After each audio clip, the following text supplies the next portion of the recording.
자, 과학기술 4펴라. 과학기술 4. 오늘 할 과학기술 중에서 4가 가장 어렵다. 그래서 4는 굉장히 꼼꼼하게 설명을 하되 너희가 잘 이해를 해야 되거든. 이게 이해되지? 자, 4 피세요. 167페이지. 자, 같이 봅시다. 필기도 좀 많이 해야 되니까 꼼꼼하게 해보자. 필기할 때는 이제 문제 사이사이에 하면 돼. 읽어볼게. 자, 추운 겨울날 아침에 해가 떠서 날씨가 따뜻해지기 시작하면 아스팔트는 비슷한 온도의 연못물에 비해 더 빠르게 온도가 올라간다. 이것은 아스팔트와 연못물의 열 용량이 다르기 때문이다. 18세기. 자, 시대 나오면 항상 갈로를 친다 얘들아. 시기 나오면 습관화해라 얘들아. 결국 모의고사에 쓴다 이거 3학년 때. 사람들은 온도와 열량의 개념을 구분하지 못하고 사용했다. 즉 온도와 열량 개념을 구분하지 못했단 말이야. 즉 온도는 열량과 똑같다라고 생각을 한 거지. 당시의 사람들은 어떤 물체의 온도가 높다는 것은 질량이 없는 입자들인 열소가 그 물질에 많이 함유되어 있음을 의미하며 온도계 눈금에 표시되는 온도는 그 물체에 포함되어 있는 열소의 양, 즉 열량으로 간주했다고 보이지? 온도는 열량이란 말이야. 온도와 열량이 똑같다. 됐나? 또 중요한 게 뭐 있다? 이 열량은 뭐고?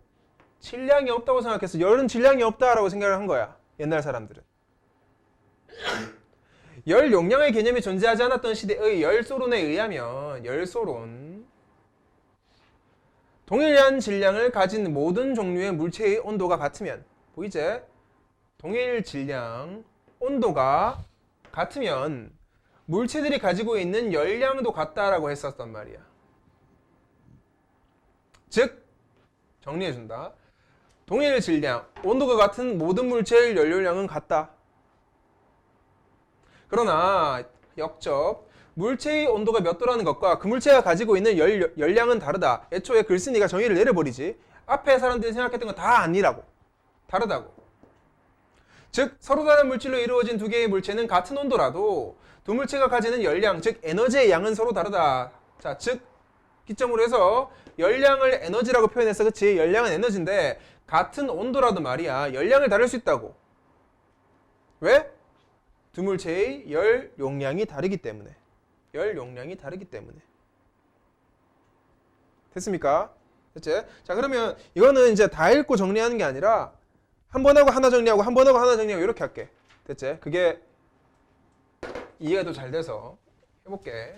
황동구 애들이 이게 좀 이게 열심히 이해해 보려고 했는데 좀 어려워하긴 했어. 이거 적어볼게. 우선 첫 번째 시대에 따라 적어볼게. 자, 18세기 18세기에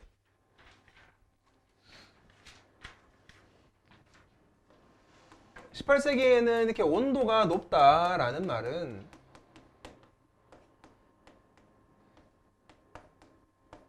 열소가 많다라는 말과 같이 쓰였다고. 같은 말로 쓰였어. 여기서 말하는 열소는 열량을 뜻한다 얘들아. 열량, 열의 양. 그래서 온도 이꼴 열량이었단 말이야. 옛날에는. 그래서 사람들은 이렇게 말했지. 만약에 어떤 물질이 동일한 질량이고 질량이 똑같고 만약에 동일한 온도라면 똑같은 온도라면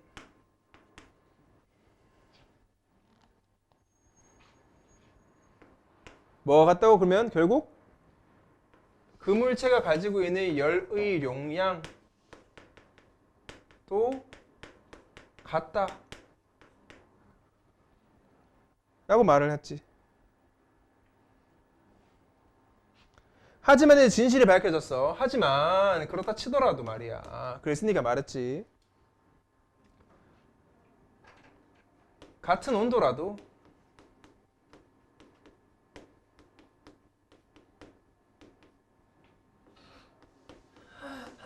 열량, 즉 에너지는 다르다. 이게 이제 진실이지. 그치?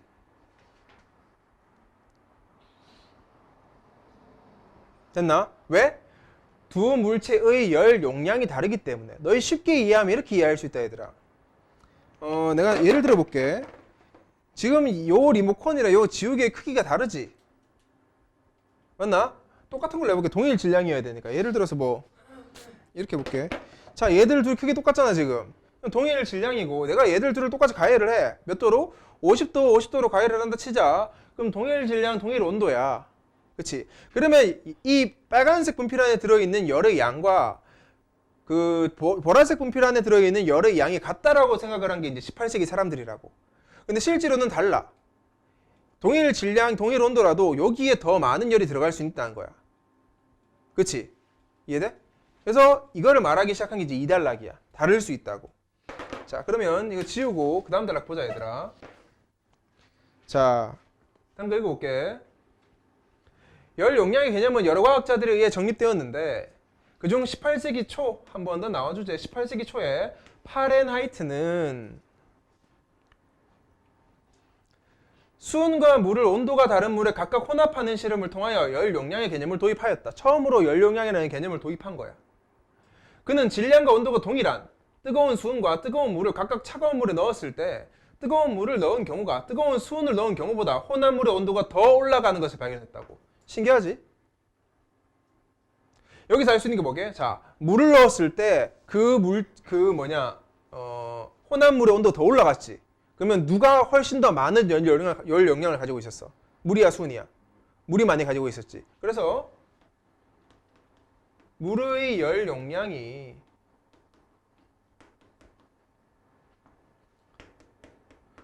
수은의 열 용량보다 훨씬 크다는 걸 밝혀냈다고. 전제는 뭐라고? 전제? 질량과 온도가 똑같은데도 말이야. 그래서 이제 물이 훨씬 더 많은 열 용량을 가지고 있다는 걸 이제 증명을 해버렸다. 계속 읽어볼게. 즉, 같은 질량과 온도에서 물이 수은보다 많은 열 포함하고 있다고, 물이. 이로부터 물의 열 용량이 수은보다 크다. 적어놨지? 물의 열 용량이 수은보다 크다. 그 당시 과학자들에게 물은 가장 익숙한 물질이었기 때문에 어떤 물질의 온도를 올릴 때 필요한 열량을 같은 양의 물을 같은 온도로 올리는데 필요한 열량과 비교하여 나타내었고, 그래서 뭐라 했다? 이런 거 갖다 이제 비열이라 한다는 말이야. 비열. 됐습니까? 됐지? 3단락까지 읽어볼게. 다음 단락이다. 열 용량이라는 용어는 18세기 중엽, 한 번 더 시대가 바뀐다. 블랙에 의해 처음으로 사용되었다. 그는 온도와 같은 물체라도 서로 다른 양의 열을 지니고 있다는 사실을 알았고, 이미 알았지, 그치? 온도와 열량을 구별하여 사용하기 시작했다. 물체가 지니는 열의 양을 표현하기 위하여 열 용량이라는 용어를 사용하였으며, 열의 양, 이것은 열이라는 것을 어떤 양을 가진 물질로 간주한다는 열소론에 기반한 것이었다. 보이지? 열소론. 자, 열이라는 것을 어떤 양을 가진 물질로 간주한다고. 열도 양이 있다는 거야, 지금. 그 이후에 물체의 온도는 물체를 구성하는 원자나 분자의 운동 에너지 정도를 나타내고, 다시 해볼게. 온도는 말이야, 운동 에너지의 정도고, 물체가 지닌 열은 에너지의 크기다.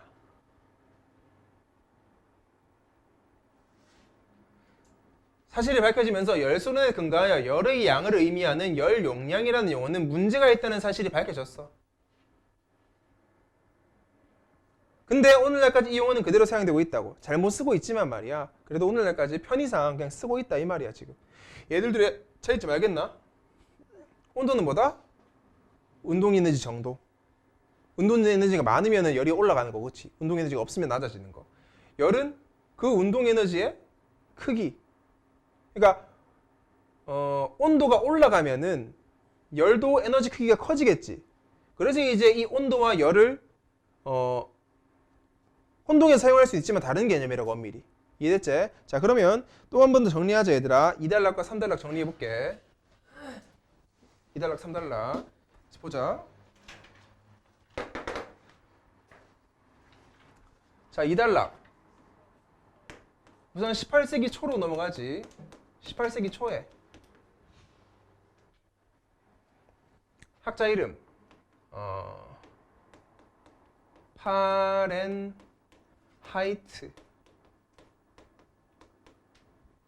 파렌하이트라는 학자가 나와서 얘기를 한다. 얘기가 아니라 증명을 해버리지. 어떤 증명? 물의 열 용량이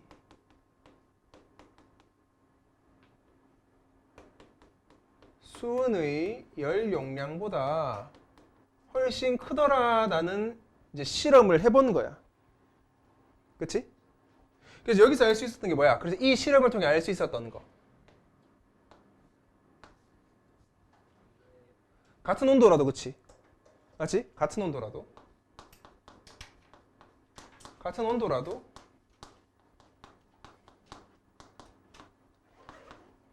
열 용량은 다르다. 이게 이제 증명이 됐다고. 얘들 둘이 원래 용량과 질량이 같았잖아, 그치? 근데 이제 열 용량은 다르니까 이걸 증명해냈고, 3단락에서는 18세기 초가 아니라 이제 18세기 중엽으로 넘어가지. 18세기 중엽에 블랙이라는 인물이 등장을 해. 블랙.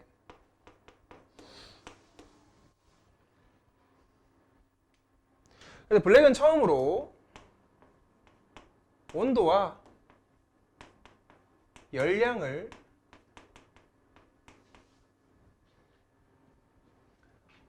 구별하기 시작했다.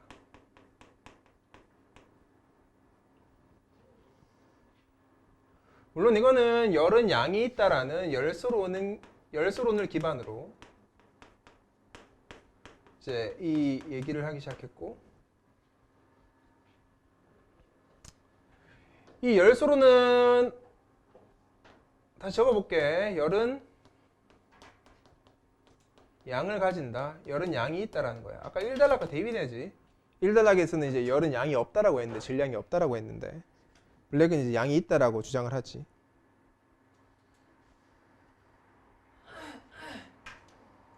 이해됐나? 이게 셋째. 자, 그러면 다음 단락 넘어가 보자. 볼게. 자, 열 용량은 물질이 에너지를 보유할 수 있는 능력을 나타내는 물질의 성질로서, 아까 말했지? 이 에너지는 우리 열로 봐야 돼. 알겠지? 열 용량은 그러면 에너지 보유 정도겠지? 어떤 물질 1몰의 열 용량은 물질마다 값이 다르다. 어떤 물질 1몰의 열량 Q가 전달되어 물질의 온도 변화 델타 T가 발생했을 때 그 물질의 몰 열용량은 나오죠. 이제 얘 구하는 공식은 Q 열량을 델타 T로 나눈 값, 즉 온도 변화 값으로 나누겠다고. 공식 적을 수 있겠지 이거. 이로부터 어떤 물질이 열이 가해졌을 때 그 물질의 온도 변화는 몰 열용량에 반비례한다는 걸 알 수 있다. 왜? 분모에 뭐가 있어? 분모에. 얘들아, 몰 열용량은 이거잖아. 델타 T분의 Q잖아. 그러니까는 온도 변화는 말이야, 몰 열용량에 반비례하겠지. 몰 열용량이 커지려면은 델타 T는 작아져야 되잖아. 반비례하잖아. 물질의 열이 전달되는 과정은 등적 과정과 등압 과정 두 가지로 나뉜다. 오케이. 분류의 방식. 문제 나오겠지? 동일한 양의 기체가 피스톤과 실린더로 구성된 공간에 갇혀 있고 그 외부로부터 기체에 열을 가하는 두 가지 경우를 생각해 보자. 하나는 피스톤을 고정시켜. 잘 봐. 피스톤 고정. 기체의 부피를 일정하게 유지한다. 이걸 갖다가 우리는 등적 과정이라고 하고, 다른 하나는 피스톤이 자유롭게 움직이고 압력을 일정하게 유지하는 등압 과정이다. 다시 말한다. 중요한 거. 얘는 부피 유지예요. 얘는 압력 유지고 달라. 기체에 열이 전달되면 등적 과정에서는, 자, 등적 과정 설명한다. 부피가 일정한 상태에서 갇혀있는 기체의 압력이 증가하며, 자, 부피가 일정하고 압력이 증가하며 온도 또한 증가해. 반면 등압 과정에서는 압력은 유지되지만 부피가 증가하고 온도는 올라간다. 차이점 보이나? 차이점 보이지? 이때 등적 과정이 등압 과정에서 보다 온도가 더 높이 간다. 뭐가? 등적 과정이 온도가 더 높이 올라가. 따라서 두 경우의 몰 열용량은 서로 다르게 정의. 왜? 등적 과정이 더 높이 올라가니까. 그렇지? 같은 열을 가해도. 그래서 각각 등적 열용량, 등압 열용량이라고 지칭을 하겠다라는 거야 지금. 이해됐지? 이해됐지? 자, 마지막까지 다 읽고 한 번에 정리할게. 다음 단락. 마지막 단락이지. 읽어볼게. 자, 어떤 개의 내부 에너지란 분자의 운동 에너지와 화학 결합에 의한 에너지뿐만 아니라 분자 간 상호작용에 의한 잠재 에너지 등의 모든 에너지의 총합을 의미한다. 그래서 동그라미 쳐볼게. 이 내부 에너지가 뭐냐 물으면은 비문학 지문 자체에서 이제 세 개가 나왔지. 세 개. 뭐? 운동 에너지, 화학 결합 에너지, 잠재 에너지를 다 합해서 뭐라 부른다고? 내부 에너지라 불러. 그쵸? 내부 에너지는 요 세 개를 합한 거지. 그래서 내부 에너지의 절대적인 값은 알 수 없다. 알 수가 없고. 왜? 이 다 계산해봐야 되는데 어떻게 해 이거 다 계산해야 되는데 맞지? 모르고. 우리가 관심을 갖는 것은 내부 에너지의 변화량이라고. 이런 내부 에너지의 변화량은 온도 변화와 몰 열 용량 값을 이용해서 쉽게 구할 수 있다. 등적 과정에 한 번 더 나누지 계속. 등적 과정의 경우 열이 전달되면 일단 내부 에너지가 증가를 하시겠지. 왜? 야, 열이 들어갔단 말은 운동 에너지가 커진단 말이잖아. 그치? 그러면 이제 내부 에너지는 일단 증가하겠지? 되는 것이 무로 등적 열 용량은 내부 에너지 변화를 온도 변화로 나눈 값이다.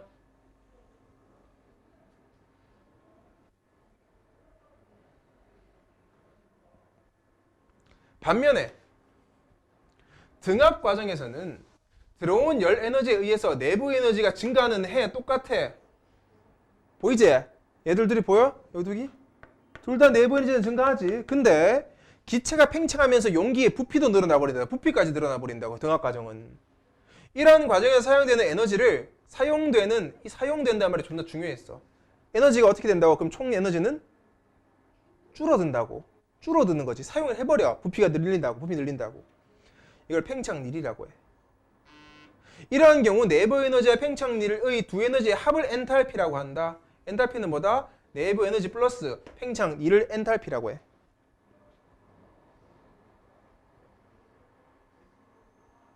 됐습니까? 계속 읽어볼게. 아직 한 달 안 끝났어.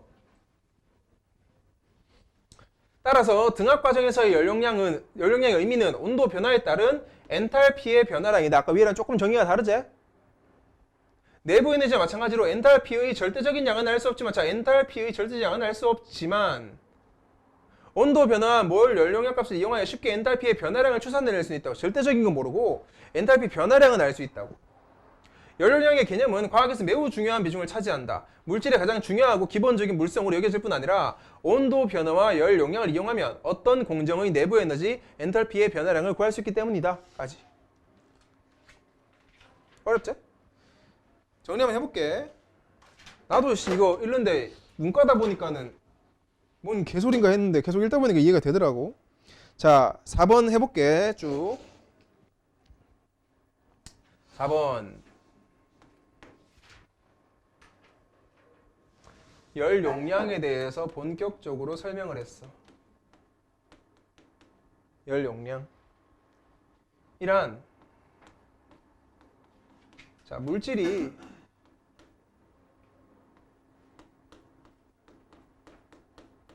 에너지를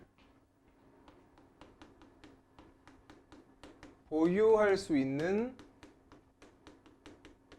능력을 얘기하지. 이해됐나? 보유할 수 있는 능력. 이거 열 용량이지. 그래서 정보관 중요한 정보 3개 나왔어. 첫 번째, 몰 열 용량 어떻게 구하는지 공식 나왔었어. 얘는 아까 적었지? 델타 T분의 Q인데 뭐 이렇게만 정리해 놓으면 문제 풀 때 못 써먹으니까 좀 쉬운 말로 한글로 정리를 해볼게. 한 번 더. 즉 분모는 온도 변화량이야. 온도가 얼마나 변했습니까? 분의 열량. 이게 이제 몰 열 용량이야. 맞나? 그러면 이제 두 번째는 안 구해도 되는데 잘 봐.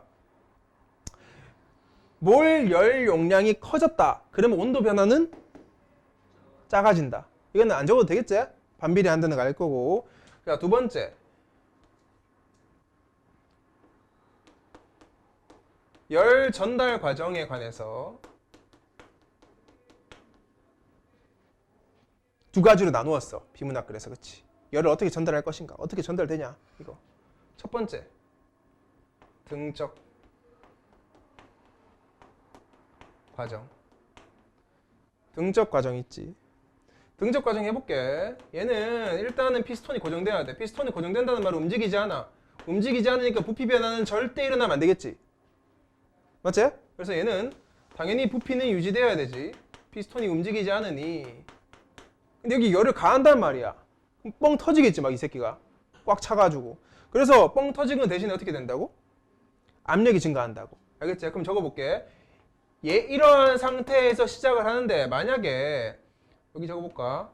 우리가 이 물체에다가 열을 전달하기 시작한다면은 부피가 늘어나지는 못하니 압력이 늘어날 거고, 압력이 늘어나니 온도 어떻게 되겠어? 올라가시겠지.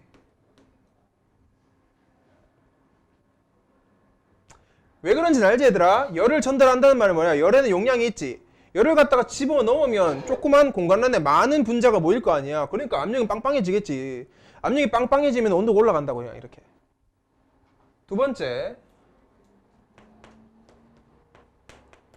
등압 과정 한번 보자. 등압 과정. 피스톤 어떻게 돼?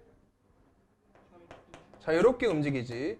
그냥 즉 피스톤이 고정되어 있지 않아. 그래서 여기에다 갖다 열을 넣더라도 피스톤이 꽉 차면 알아서 벌어지겠지. 이렇게 쭉쭉쭉쭉 위로.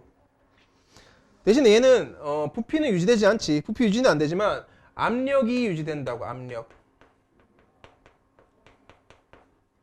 얘처럼 압력이 커지지가 않아. 커질 수가 없지 맞지? 넣으면 계속 늘어날 거지 이렇게 부피가. 압력은 그대로 유지된다. 그래서 얘 같은 경우에는 이렇게 우리가 이제 열을 똑같이 전달했을 경우에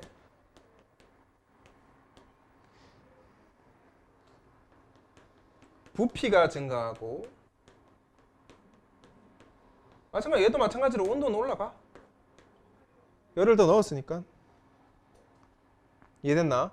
일단 이까지가 이제 열 전달 과정이었어. 그래서 우리는 이걸 갖다가 등적 열 용량, 등압 열 용량으로 불렀지. 등적 열 용량, 등압 열 용량. 그래서 좀 더 적어볼게. 다 적었으면 지운다 이거. 지우고 적어볼게. 마지막 다섯 번째. 내부 에너지 달라고 했어. 내부 에너지.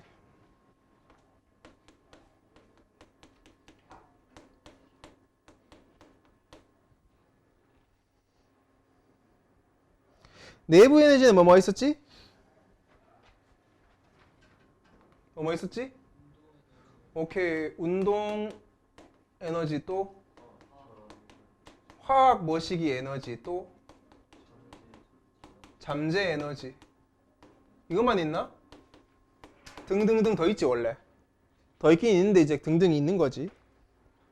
아무튼 이제 이렇게 돼 있는데 여기서도 이제 등적 열 용량으로 내부 에너지를 구하는 방식과 등압 과정이 좀 달랐어. 그래서 첫 번째 보면은 우선 등적 열 용량을 구함이 있어가지고 얘는 존나 간단했다. 그냥 온도 변화분에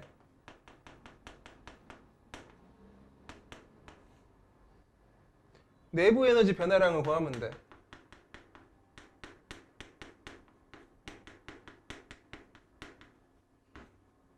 그치? 그치? 압력이 올라갈 거잖아. 그치? 압력만 쭉 올라갈 거잖아. 근데 얘랑 좀 다른 게 뭐냐? 이제 등압은 좀 달랐어.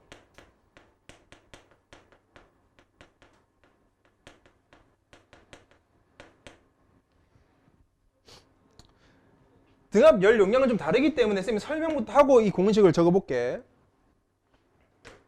만약에 여기에 열 에너지가 유입이 된다면 말이야. 그 피스톤에 유입이 된다면은 물론 유입이 됐으니 내부 에너지는 증가합니다. 내부 에너지가 증가하겠지. 위랑 똑같아.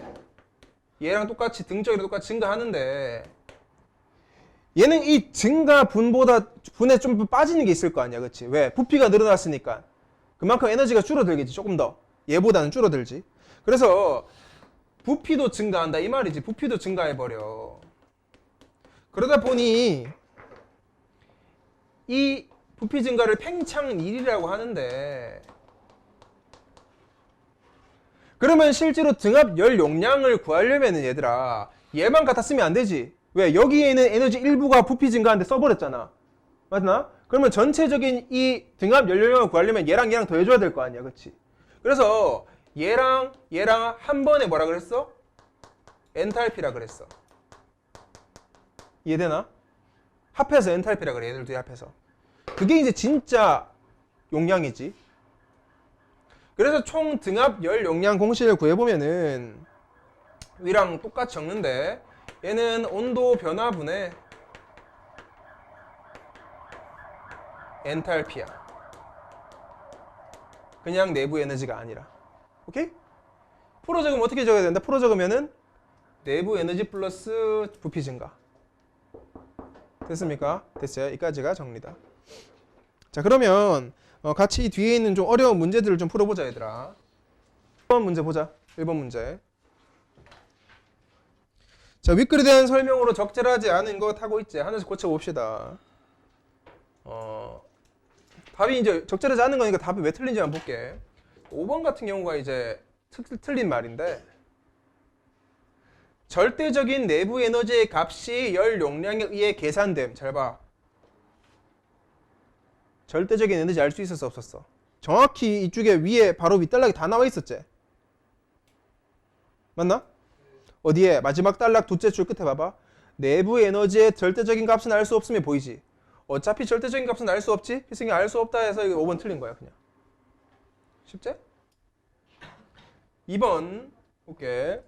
윗글을 읽고 이해한 내용으로 적절한 거. 이번엔 적절한 거니까 나머지 다 수정해보자. 1번. 열 용량 개념은 열소론의 개념보다 먼저 제시됐다. 맞나? 왜?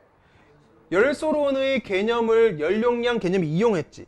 그러니까 뭐 얘가 먼저 나오고 그 다음 얘가 나와야 되잖아. 그치? 그래서 이거는 열소론이 선이고 열 용량이 후니까 틀린 말이 되겠고, 물과 수은의 질량이 같을 때 수은의 열 용량이 물의 열 용량보다 작아야 되지. 아까 물이 훨씬 크다 그랬지?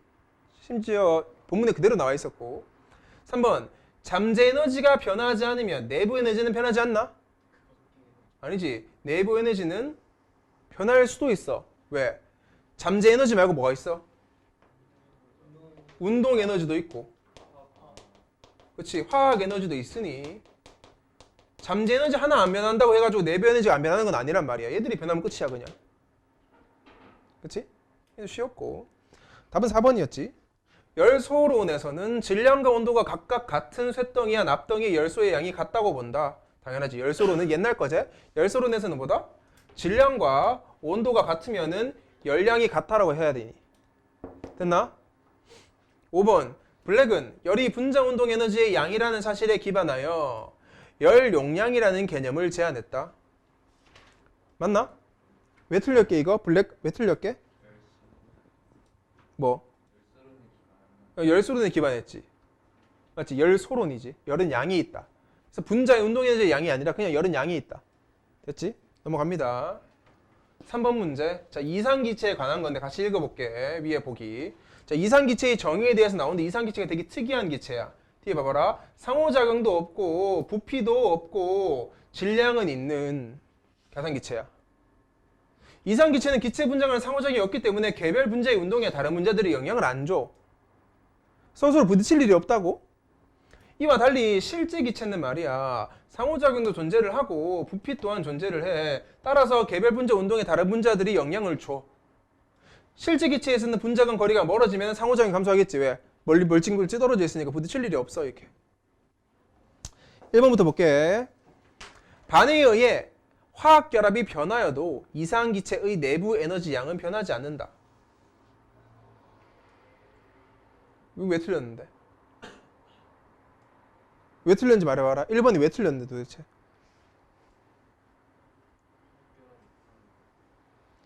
그 근거를 찾아달라고. 잘 봐라. 너 이렇게 해야지. 잘 봐. 화학결합 위에 적어봐봐라.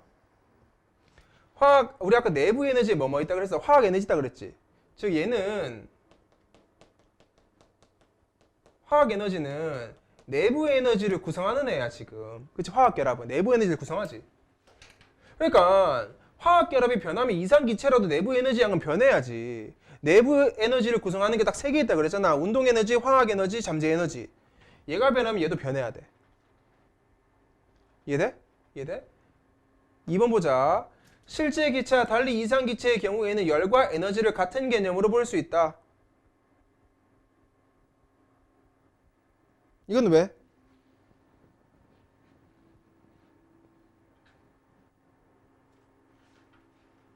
잘 봐. 열과 에너지를 같은 개념으로 보면 안 되거든? 안 되거든? 이유가 뭐냐면 이상기체조차도 잘 봐. 질량이 있고 또 한 개 더. 분자 간의 상호작용은 없지만 개별 분자의 운동은 있잖아. 지금 분자 운동이 있지. 분자 운동이 있기 때문에 온도와 에너지를 각각 정의할 수가 있다고. 온도와 에너지를 각각 정의할 수 있어. 알겠나? 분자 운동이 없어야지 온도와 에너지를 똑같이 봐도 되지만. 이해됐지? 너희 아까 열과 에너지의 정의단락 하면 알 수 있지 이거. 열과 에너지의 정의단락이 아까 다르다고 내가 말했었지. 아까 너희 좀 헷갈리면 앞에 나오는 그 정의 한번 봐볼래 얘들아?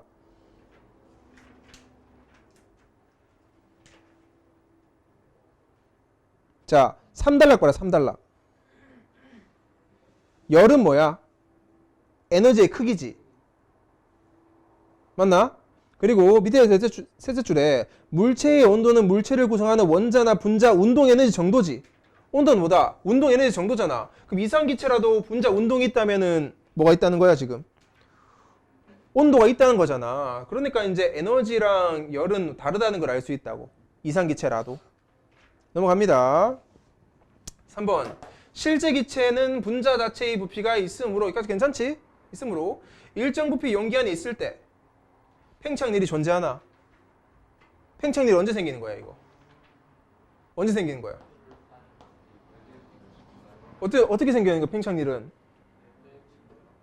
아니 부피가 증가해야 생길 거 아니야 얘들아. 어?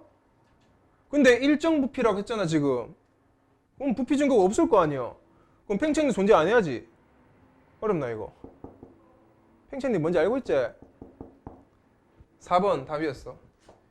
이상기체로 이루어진 개의 부피 변화만 있고 온도 변화가 없어. 잘 봐. 부피 변화는 있는데 온도 변화가 없다. 개의 내부 에너지는 변하지 않는다. 내부 에너지는 뭐뭐 있다고 다시? 운동 에너지, 화학 에너지, 잠재. 맞지? 아무것도 변화 없고 부피 변화만 있어. 부피 변화는 내부 에너지에 영향을 하나도 안 줘. 왠지 아나? 잘 봐. 내가 예를 들어 볼게. 자, 요만한 박스 안에 분자 5개 있다 치자. 부피가 갑자기 존나 커졌어 이만큼. 그래도 얘는 움직이지 않아. 맞지?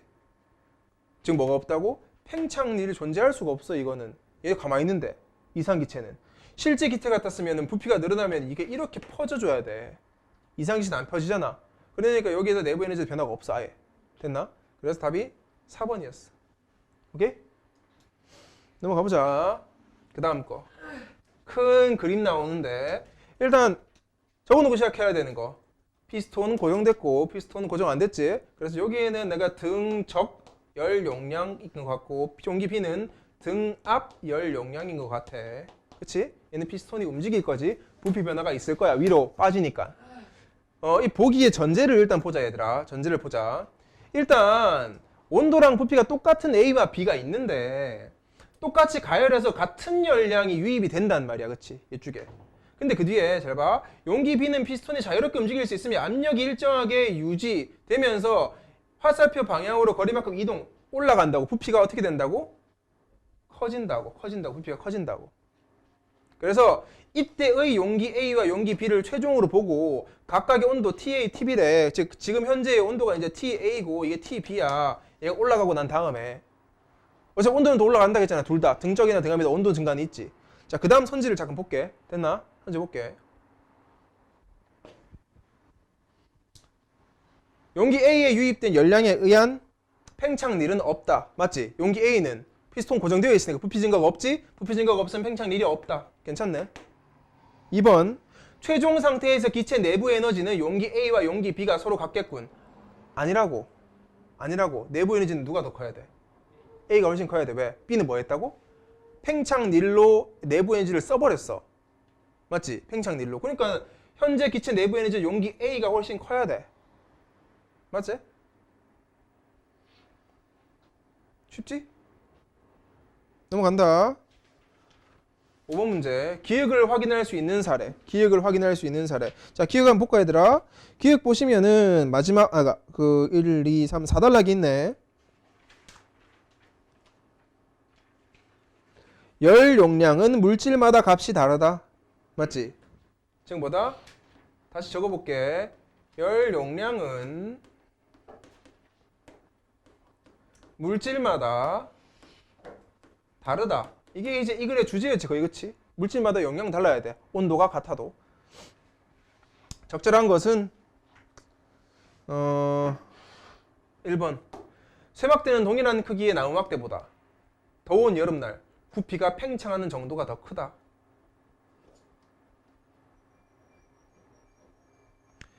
쇠막대랑 나무막대 가지고 열 용량 설명할 수 있나?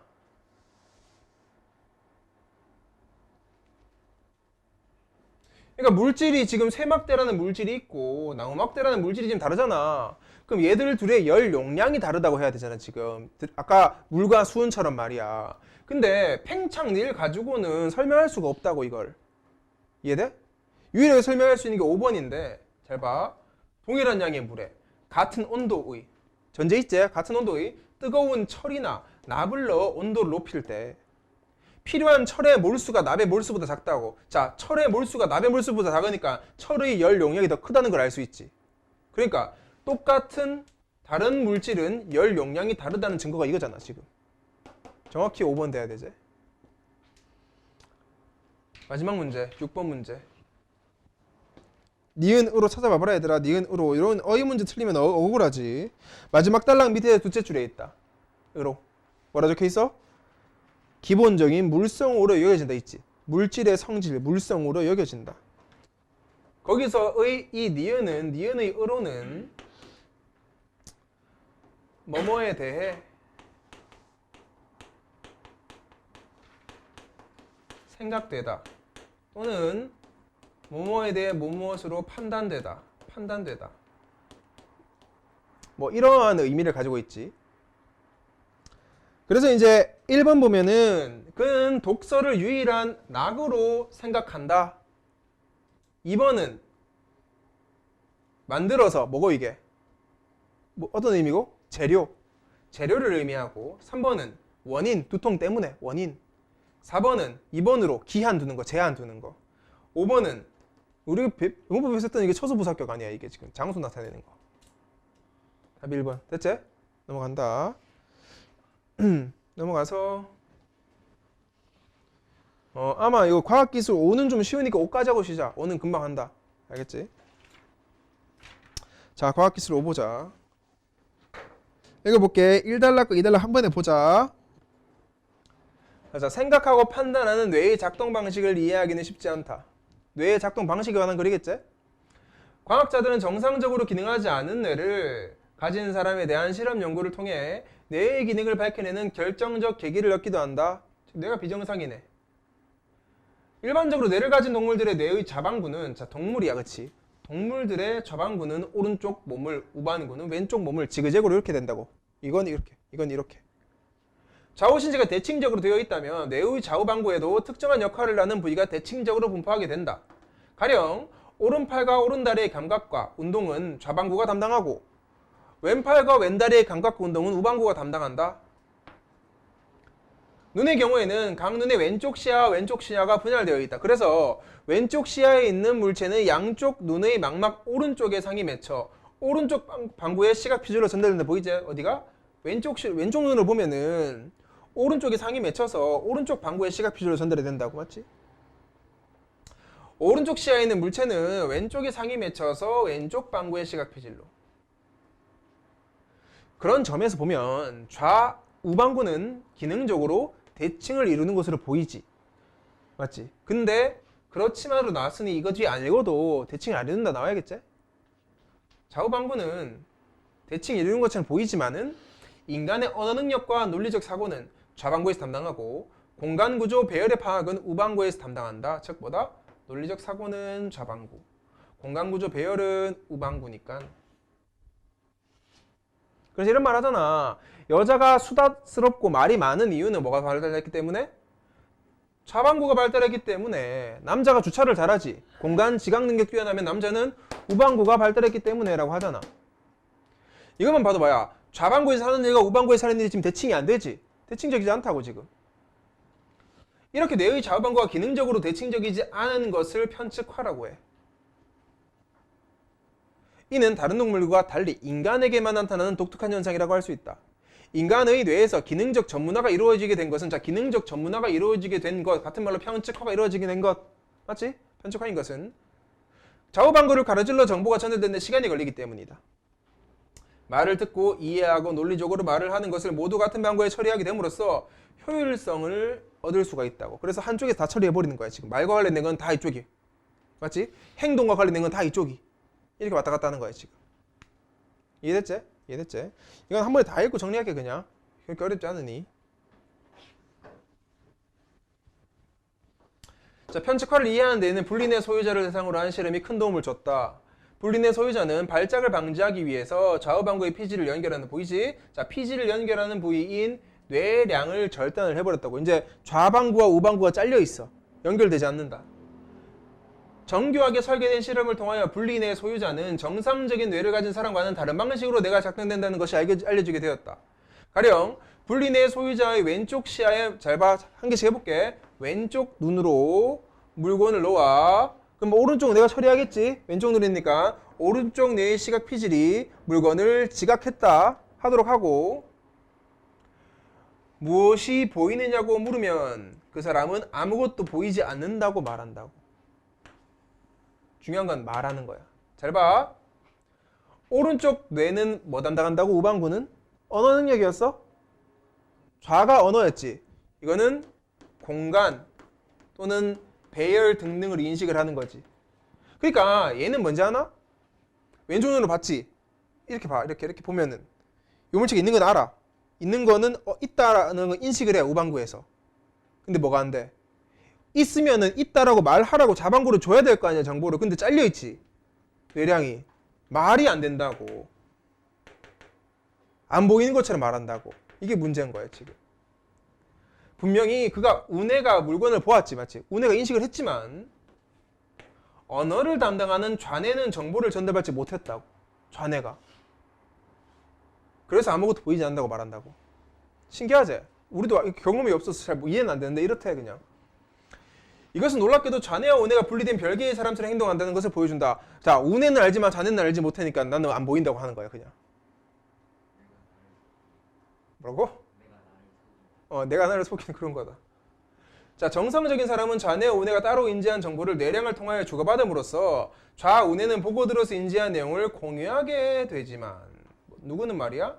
정상 있는 말이야. 어차피 왼쪽으로 보든 오른쪽으로 보든 그냥 되는데, 분리뇌 가진 사람은 피질이 끊어져 있어서 서로 공유할 수 없어서 정보의 결핍이 발생해. 문제야. 그치? 왜?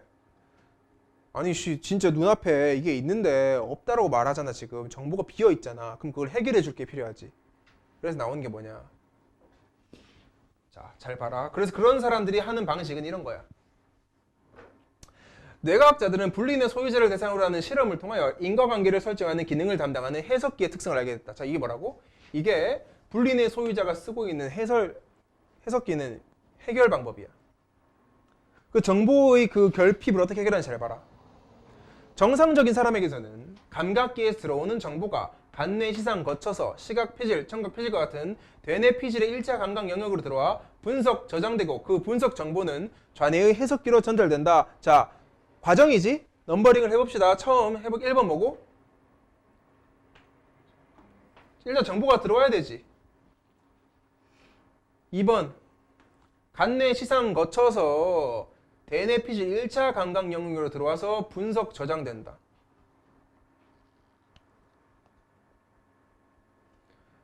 마지막 3번 좌뇌 해석기로 전달. 맞나? 누가? 대뇌 피질에서 여기로 전달을 해. 그러면 마지막 네 번째 해석기는 과거와 현재의 정보를 화해시켜서 설명을 만들어낸다고.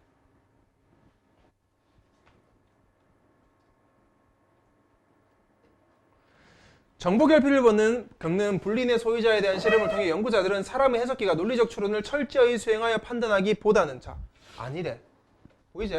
논리적 추론을 수행하는 게 아니라 작은 정보에서 단서를 찾아 신속하게 그럴듯한 이야기를 꾸며내는 특성이 있다. 즉 다른 말로 뭐다? 논리적이지 않다는 거야.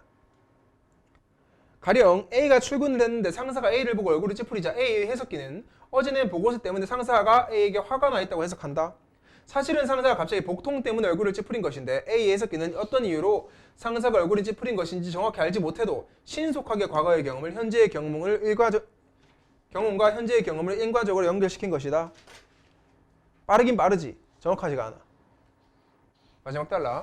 이러한 해석기의 신속한 대응 방식은 실시간으로 뇌의 활동을 미세하게 촬영할 수 있는 기술이 개발되어 파악할 수 되면서 재확인돼서 확실해졌어.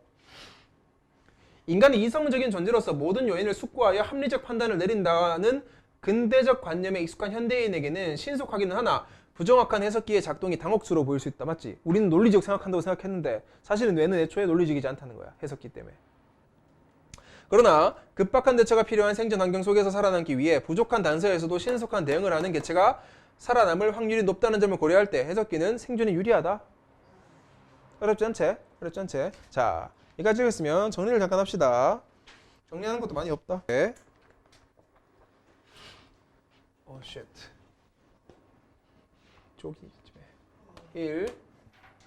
자, 신체에 관해서 적어볼게. 신체는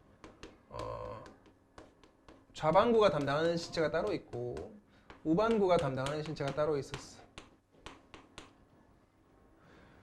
그래서 좌반구는 우측 신체를 담당하고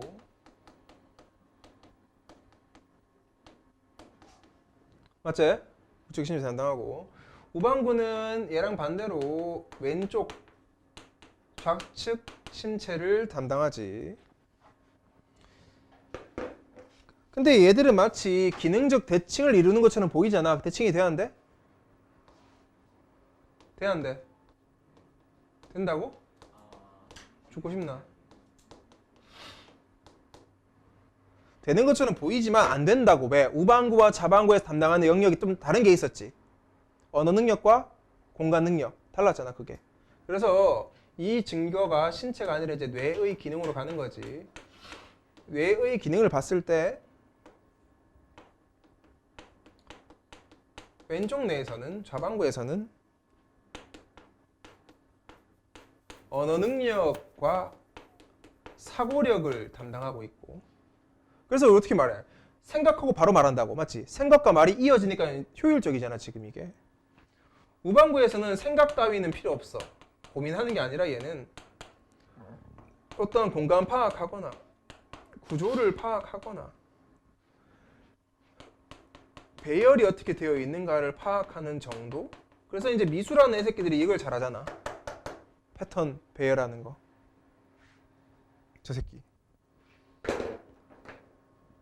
이런 걸 갖다가 우리는 비문학 지문에서 편측화라고 하지. 뇌가 왜 편측화되었습니까? 물으면은 뭐 때문에? 효율성 때문에. 이게 훨씬 효율적이니까. 좌반구에서 말한다고 우반구로 왔다 갔다 할 필요 없잖아. 좌반구 한 방에 다 처리하게.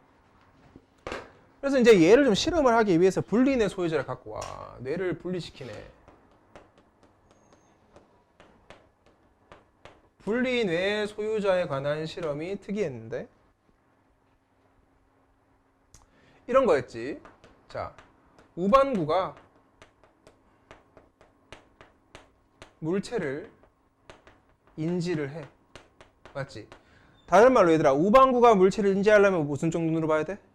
왼쪽 눈으로 물체를 봤어. 있다는 거 확인했어. 그러면 물체가 있습니다라고 얘기해야 되지. 해 안 해? 안 돼. 왜? 물체를 인지하지만 뭐 때문에? 좌반구로 정보를 전달하지를 못해요. 이유는 뭐가 끊어져 있어서? 피질? 뇌량이 끊어져 있어서.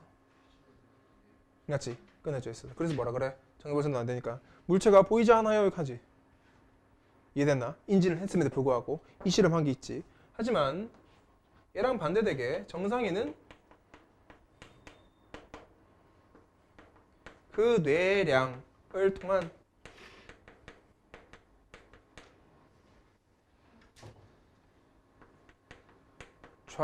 좌우뇌의 정보 공유가 이루어지기 때문에 우리는 본 것은 보인다고 말할 수 있는 거지. 세 번째. 그래서 해석기. 분명히 이제 이런 사람 같은 경우는 정보의 결핍이 발생하잖아. 맞지? 정보의 결핍. 정보가 좀 결핍돼 있으니까 해석기라는 걸 이제 인간이 이용하는데 우선 어떻게 이용되는지 보자. 정보가 일단 우리 눈이나 귀에 들어오면은 그거는 간뇌의 시상을 거쳐서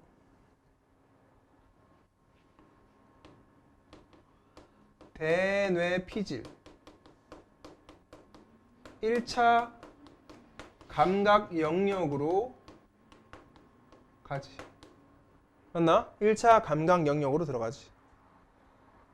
그 다음에 이거는 좌뇌에 있는 해석기로 가게 돼. 맞나?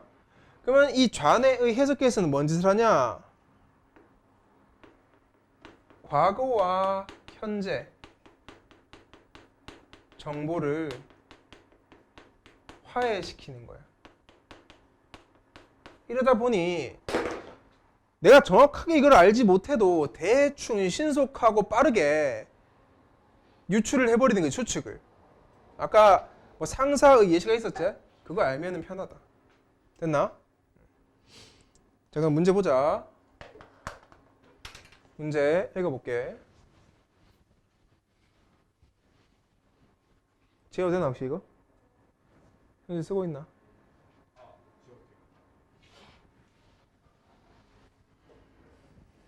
읽어보자. 자, 윗글을 통해 알 수 있는 내용으로 적절하지 않은 것은 하고 있네. 답 4번이었어. 4번 본다. 불린내를 가진 사람은 오른쪽 손으로 만진 물건이 무엇인지 인지하여도 여기서부터 확인하고 넘어가는 거지, 꼼꼼하게. 오른쪽 손으로 만진 물건이다. 우방구가 이용돼, 좌방구가 이용돼. 좌방구에서 뭐 한다고? 말과 사고를 하지. 만진 물건이 무엇인지 인지하겠어? 인지를 못하고 말을 할 수 있겠지. 맞지? 아니, 오른쪽 손 만지고 좌방구를 쓰는데 왜 말을 못해? 말을 할 수 있겠지. 쉽지 이거는? 2번 기억에 대한 설명. 불린의 소유자다. 불린의 소유자. 또 적절한 거 묻고 있네. 그럼 1번부터 보자 얘들아. 기억은 감각기에서 관내로 들어오는 정보의 부족을 해석기의 기능 향상으로 해소한다. 야, 해석기의 기능 향상으로 해소한다는 게 말이 있었나? 아니지 이거는. 그래서 이런 말 없었어. 2번 기억의 해석기는 정보의 부족을 극복하느라 전상위보다 빠르게 판단. 이것도 없었지. 이런 말 아무것도 없었어. 3번 해석기에 이상이 있기 때문에. 아니, 해석기에 이상이 있는 게 아니라 어디에? 뇌량에 이상이 있는 거지 지금. 맞지? 뇌량에. 4번 해석기는 정상인 해석기에 비교할 때 더 많은 정보의 결핍을 겪는 것은 아니다. 아니, 더 많은 정보의 결핍을 겪겠지. 해석기에서 연결이 안 돼 있으니. 답은 5번이겠네. 좌우뇌 피질 사이에 정보 전달이 없어서 뇌량이 끊겨서 정보가 부족할 때 이야기를 꾸며서 판단을 수행한다. 맞지? 이게 정확하고. 그 다음 3번 문제. 니은의 과정. 뭐라고? 불린의 소유자에 관한 실험. 결과와 결과 분석표다. 존나 잔인한 거 잘 말해. 실험하는 거. 삽으로 눈을 치운 경험이 있는 불린의 소유자의 머리를 고정시키고 말이야. 왼쪽 시야에는 눈 내린 풍경, 오른쪽 시야에는 닭발 사진. 그 다음에 머리를 움직일 수 있도록 하여 양쪽 뇌가 같은 그림을 모두 볼 수 있게 한 상태에서 여러 그림을 보여주면서 앞서 본 것과 관련된 걸 하나 고르라고 하자. 왼손은 삽 골랐고 오른손은 닭을 가리켰어. 이까지 납득이 되지. 삽으로 눈 푸고 그치? 닭은 닭발과 관련돼 있으니 두 손의 움직임을 분리의 소유자의 양쪽 뇌는 모두 보았다. 왜 그린드를 선택했냐 물으면 이식 뭐라 대답하냐. 닭장을 치우려면 삽이 필요하고 닭발은 닭의 일부다. 이래 대답을 한 거야. 닭장으로 삽으로 치우겠대. 뭔가 이상하잖아 지금. 맞지? 여기서 시작하는 거지. 적절한 건 이제 4번이 이제 답이었는데 일단은 결과 분석에서 4번 잘 봐라. 4번. 왼손이 삽을 가리킨 이유에 대한 대답은 우뇌가 신경 쓰는 거 맞지? 왼손. 우뇌가 논리적 추론으로 제시한 것이다. 잘 봐. 왼손이 삽을 가리킨 이유에 대한 대답은 이거지. 우뇌가 논리적 추론할 수 있나 없나? 우뇌는 뭐 하는 애야? 지각하는 애야. 논리적 추론은 좌뇌가 해야지. 이 새끼가 제대로 작동을 못한 거지. 그래서 삽으로 닭장 치우겠다 하고 있잖아 지금. 틀렸지? 이해됐습니까? 어려운 문제는 아니었어. 웃겨서 그렇지. 건이 공감해버리기. 4번 문제. 디귿의 근거. 디귿 당혹스러워 보일 수 있다. 너무 쉽다 이거는. 이거지 그냥. 뭐 할 것도 없다 맞지? 우리는 우리 뇌가 합리적이고 정확한 줄 알았는데 알고 보니까 뭐야? 걔 야매로 빠르게만 처리하잖아. 맞나? 다 몇 번? B 뭐라 적혀있노?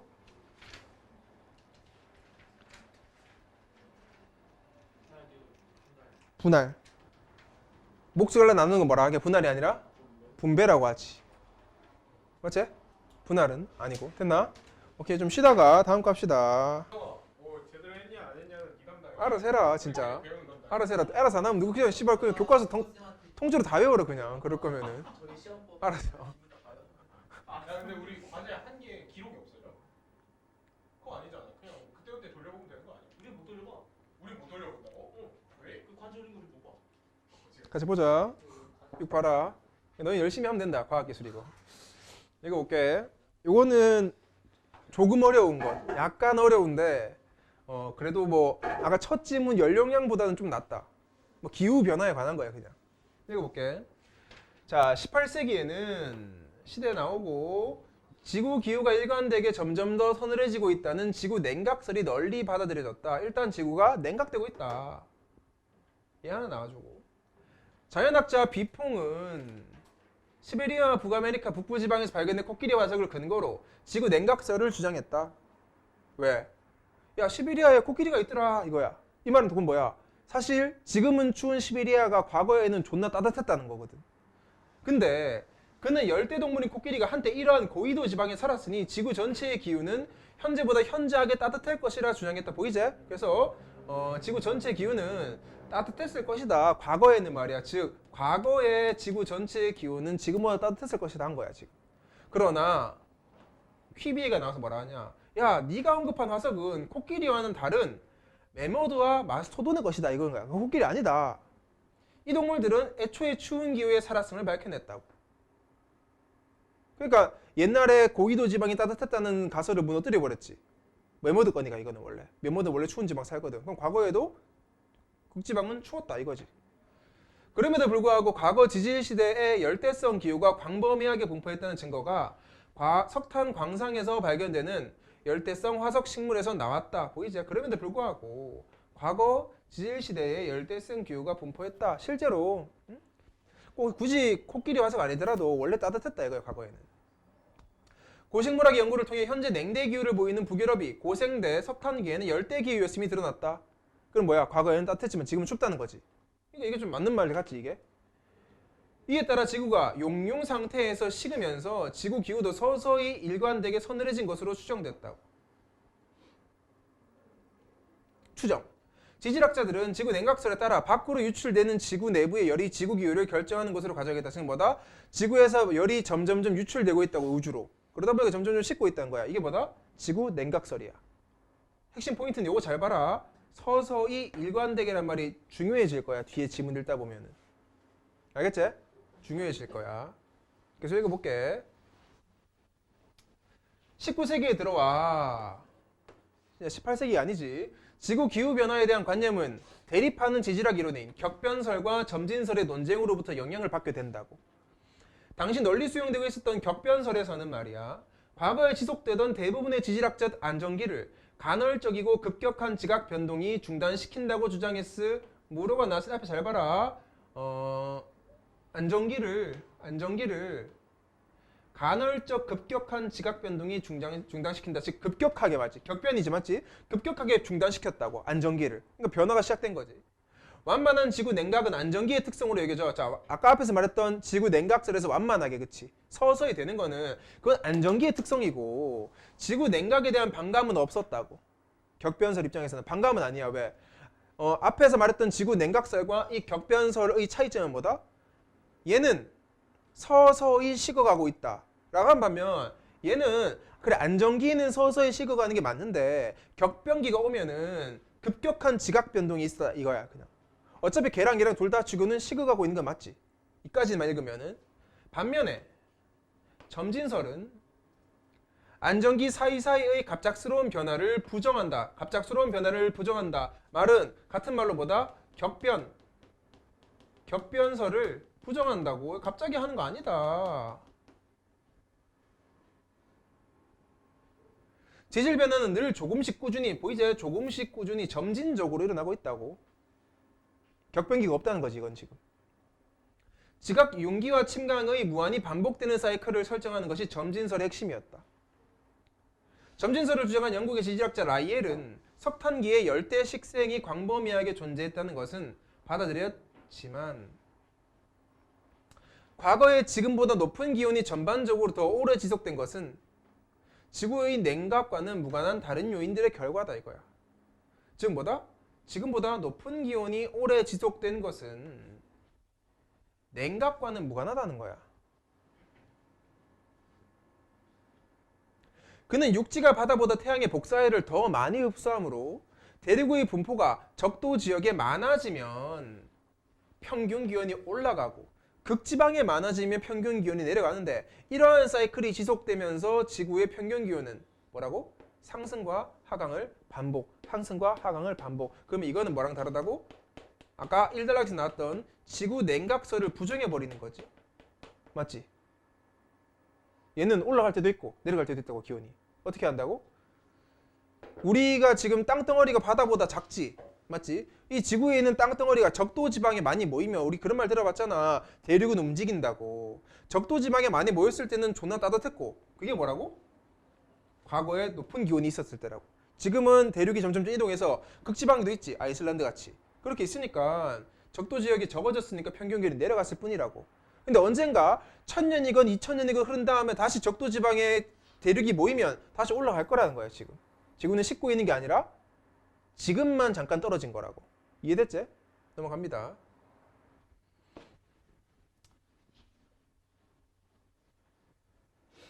점진설의 기후변동 가능성에 대한 주장의 영향을 받아 오래되지 않은 지질학적 과거에 극심하게 추운 기후가 존재했다는 주장인 빙하기설이 등장하여 점진적 냉각이 지구 기후에 일관된 경향이라는 생각은 본격적으로 도전받게 된다. 보이제? 점진적 냉각이 일관된 경향이다. 같은 말. 이게 누구라고?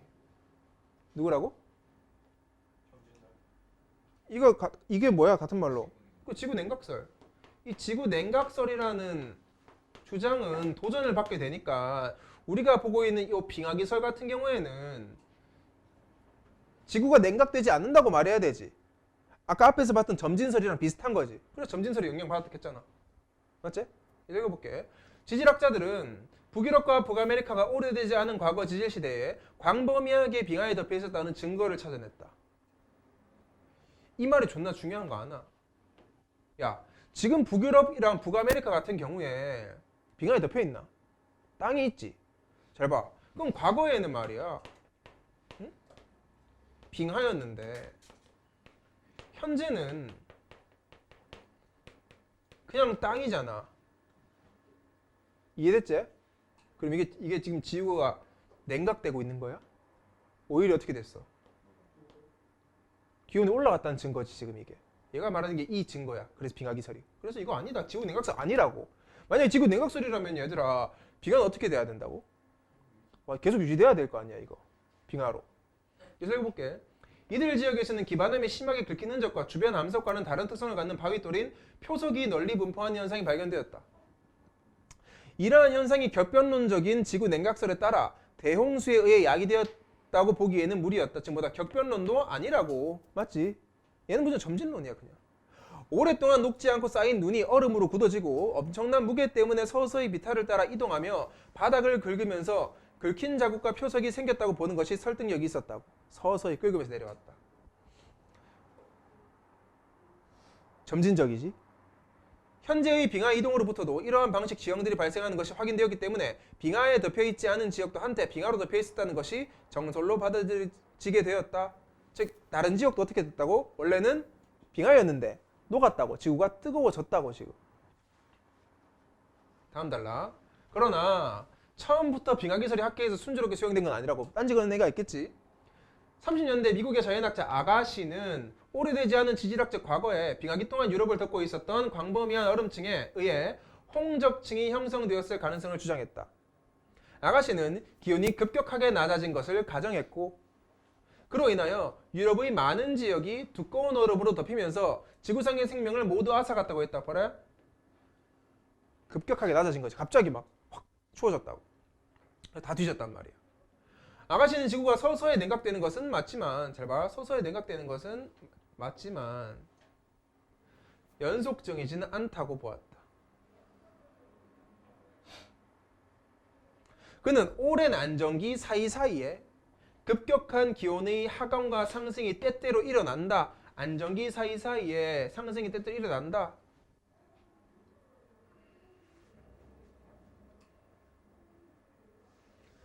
격변론자였다고. 아가씨는. 자 그럼 아가씨의 말을 토대로 하면 얘들아 이게 시간이라고 봤을 때 지구의 온도가 어떻게 돼야 되냐면은 오랜 안정기 사이사이에 내려가거나 맞지? 올라가거나 이래야 된다고 지금. 맞나?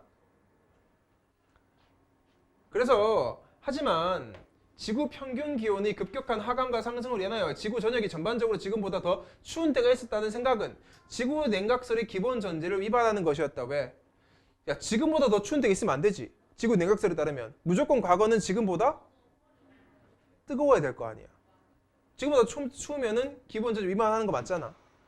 아가씨는 1840년에 영국 스코틀랜드의 홍적층에서 긁힌 자국과 많은 표석을 발견하고 그것을 빙하기의 증거로 해석했다. 이에 대하여 라이엘은 자신의 기후변동 사이클과 합치된다는 이유에서 비격변적 빙하기의 존재는 받아들였지만 홍적층의 표석들에 대해서는 유럽이 한때 얕은 바다로 덮여 있었을 때 먹는 빙산에서 떨어진 보이지? 빙하가 아니라 빙산에서 떨어진 잔해로 설명된다 이거야. 사실 그 긁힌 자국은. 그래서 빙하기의 증거는 아니라고 보았다. 그 외에 많은 지질학자들도 아가씨의 견해를 경험적 근거를 들어 배격을 했다. 다음 단락 마지막이지. 자, 1850년대에 이르자 대다수의 지질학자들이 진지하게 빙하기설을 제고하기 시작했다. 틴들을 포함한 지질학자들의 연구는 빙하가 지질 변화의 원인이 될 수 있다는 것을 드러냈어. 증명. 이 시기에 이 지질학자 누구? 틴들 말이야. 맞지? 이 시기의 지질학자들은 격변설에서 벗어나 지구 시스템이 지속적 변화 양상의 하나로 기후 변화를 설명하고자 했다. 격변설 아닙니다. 지속적인 변화 양상으로 보고 싶습니다. 지질학자들은 빙하기설을 지지하는 지질학적 증거들을 더 많이 발견했어. 그들은 스코틀랜드의 산들이 보이는 특징에서 계곡이 흐르는 물에 의해 침식되지 않고 빙하에 의해 침식되었다고 주장했다. 뭐야? 계곡은 뭐 때문에 생겼다? 물 때문에 생긴 게 아니라 빙하 때문에 생겼다고. 빙하기설이라고. 이를 시작으로 그들은 물의 침식에 의해 형성된 V자형 계곡과 빙하에 의해 침식된 후 얼음이 녹아 노출된 U자형 계곡을 구분하기 이르렀다. 지각 위에 빙하나 암석이 쌓이면 지각이 침강하고 맞지? 내려앉는다고. 빙하기 이후에 빙하나 암석이 사라지면 지각이 다시 융기 올라간다는 지각평형설의 주장은 관찰된 증거들을 통해 지지되었다. 이렇게 빙하기는 새로운 지질학적 증거들의 누적으로 점차 사실이 됐다 이거야. 그럼 우린 지금 빙하기설을 믿잖아. 인정? 됐지? 따로 정리 안 하면 되겠지? 자, 문제부터 봅시다. 뭐 이렇게 싸우고 뭐 격변설 뭐 많았어. 1번부터 볼게. 1번에 1번. 팀들은 빙하가 일으킨 격변적 지질 변화의 증거들을 발견했다. 자, 님들아 1번 보시기 전에 이거부터 한번 볼래? 이 시기의 지질학자 틴들이었지. 틴들은 격변설에서 벗어났지. 그래서 1번에 1번 뭐라 적혀 있어? 격변적 지질 변화의 증거 발견한 게 아니지. 격변설에서 벗어나야 되는데. 바로 답이 1번이지? 바로 틀렸지.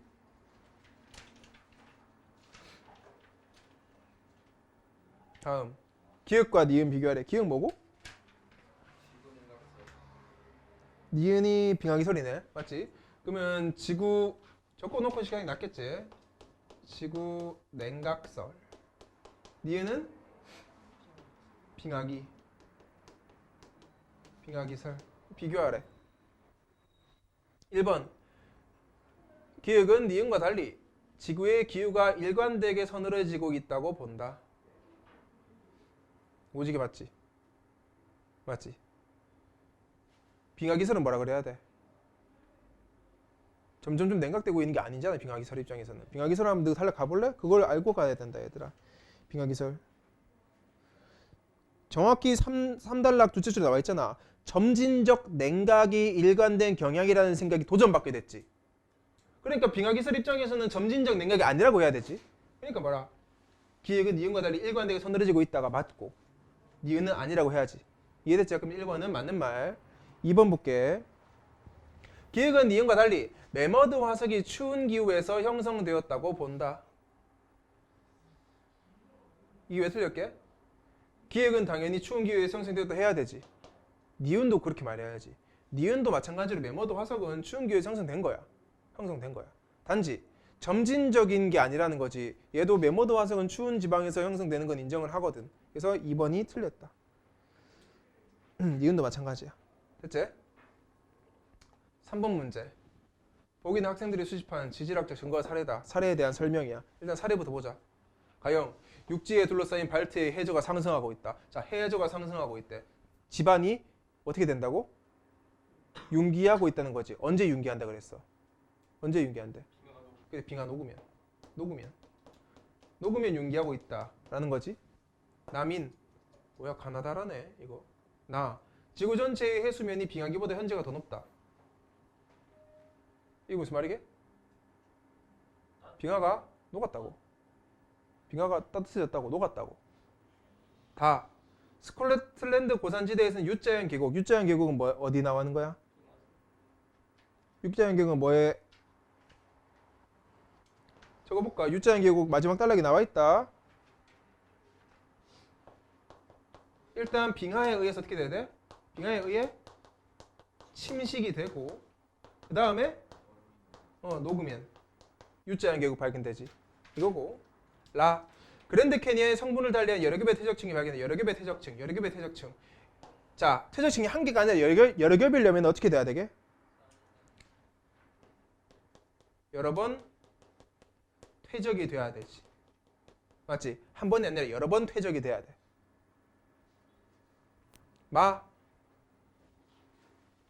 좀 찌질하지 않냐? 그냥 가나다라 하면 될 거 가지고 무슨 가영, 남인, 다식, 라현, 마루. 내 생각에는 이게 아니다. 나이 진짜 많은 사람이 만든 것 같다 이거. 북의 일세 계곡들은 지금은 아니지만 한때 두께가 300m 이상의 얼음으로 덮여 있었다. 지금은 아니지만 녹았다. 맞지? 자, 이거를 바탕으로 다음 걸 보자. 자, 읽어볼게. 가영이부터. 발트의 해저가 상승하는 것은 인근 지역에 빙하가 쌓였던 빙하가 녹아서 맞지? 정확히 녹아서 상승하겠지? 1번 정확히 맞고. 2번 해수면 높아진 것은 빙하기의 지표면 위에 머물던 엄청난 양의 얼음이 높아지면서 녹았다. 맞지? 여기 우리가 했던 거 그대로고. 유 계곡은 침식이 일어날 때는 생기지 않고 계곡에 쌓인 얼음에 의해 침식이 일어날 때 형성된다. 물에 의한 침식이 아니라고 해야 되지. 빙하에 의한 침식이라 그래야 되지. 맞고. 4번 그랜드 캐니언의 빙하가 두꺼운 얼음층이 바닥을 긁으면서 다른 지역에서 바위돌을 떼어왔고. 다 맞네? 얼음이 녹자 그것들을 이 한꺼번에 그대로 쌓이는 게 아니라고. 어떻게? 여러 번 퇴적돼야 된다고. 한 방에는 절대 안 되지. 무슨 이거는 지리 시간 다 배웠던 건데. 그 다음 거 4번 가와 나에 대한 이해다. 가와 나에 대한 이해. 가는 격변설, 나는 점진설. 인정? 맞지? 1번부터 보자. 가. 이게 격변설이었나? 가가 뭐였지? 이거 적어놓기 하게. 격변이고 이게 점진이야. 격변설은 빙하기가 과거에 도래했었다는 견해와 양립 불가능하다. 둘 다 같이 딱 못 쓰냐고. 격변설은. 아니지. 완전 양립할 수 있지. 야, 격변설 입장에서 봤을 때 격변설은 급격하게 변하는 게 있어야 되지. 즉 과거에는 갑자기 추워지거나 갑자기 더워지는 게 있다는 거잖아요. 격변설이. 그러니까 빙하기설과 양립이 되지. 둘 다 안정기가 아니면 되잖아 그냥. 그치? 그러니까 괜찮고. 아니지. 양립 불가능한 게 아니지. 양립 가능하다고 그래. 가. 격변설 입장에서는 지구 환경 변화가 무한히 반복되는 사이클을 갖는다고 가정한다. 맞나? 무한히 반복되는 사이클은 격변설이 아니지. 격변이 뭐고? 아까 앞에 정확하게 단어 잡아줄게. 격변설 봐봐라. 2단락 둘째 줄 끝에부터 읽어볼게. 대부분의 지질학적 안정기를 간헐적, 미술적, 간헐적, 급격한. 간헐적이 뭐고? 규칙적이지 않다는 거야. 지 마음대로 랜덤으로 이 말이야. 간헐적은. 맞지? 그러니까 무한히 반복되면 안 되지. 간헐적이 아니지. 간헐적이란 말이야. 맞지? 3번. 나는 점진설은 전반적인 안정기 속에 간헐적 이건 격변설 거잖아. 나는 평균기온의 일관 이거네. 점진적으로 떨어진다. 답이 쉬웠네 이거. 맞지? 라스트 5번. 이거 빡대가리만 틀리는 이 5번. 이건 답 4번이었는데 어울린다. D 한 봐볼래? D 뭐고? 합치된다. 합치대가 뭐고 도대체? 뜻은 아나 합치가 뭔지. 일치된다. 합치된다. 완벽하게 일치가 되면 합치라 그래. 근데 어울린다 랑 일치랑 다르지? 어울린다는 완전 안 똑같아도 되잖아. 합치는 완전 똑같아야 되고. 답 4번이네. 됐나? 오케이. 여기까지다. 수고했다. 이제 빨리 집에 가도록 해라 얘들아.